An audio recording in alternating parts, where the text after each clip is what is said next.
వరంగల్ చరిత్రలో కాకతీయ రాజవంశం కీలక పాత్ర పోషించింది. దీని పూర్వనామం ఓరుగల్లు. ఇది ఓరు అంటే ఒకటి మరియు గల్లు అంటే రాయి అనే రెండు పదాల నుండి వచ్చింది. ఈ నగరం 12వ శతాబ్దం నుండి కాకతీయ రాజధానిగా ఉంది. ఓరుగల్లు కోట, కాకతీయ కళాతోరణాలు, స్వయంభూ దేవాలయం వంటి అనేక చారిత్రక కట్టడాలు ఇక్కడ ఉన్నాయి. కాకతీయ సామ్రాజ్యం తర్వాత ముస్నూరి నాయకుల పాలనలో కూడా ఇది ముఖ్యమైన నగరంగా నిలిచింది. క్రీస్తు శకం 12-14 శతాబ్దాల మధ్య కాకతీయ సామ్రాజ్యానికి రాజధానిగా ఉన్నప్పుడు వరంగల్ ఓరుగల్లు లేదా ఏకశిల నగరం అని పిలువబడేది.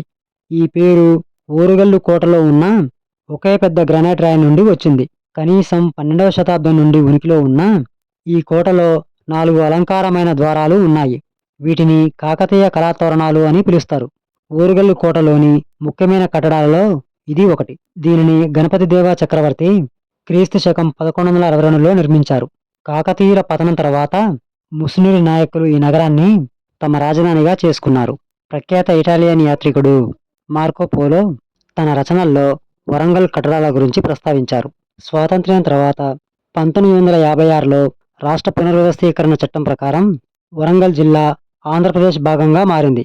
ప్రత్యేక తెలంగాణ ఉద్యమం తర్వాత తెలంగాణ రాష్ట్రం ఏర్పడినప్పుడు వరంగల్ జిల్లా అందులో భాగమైంది.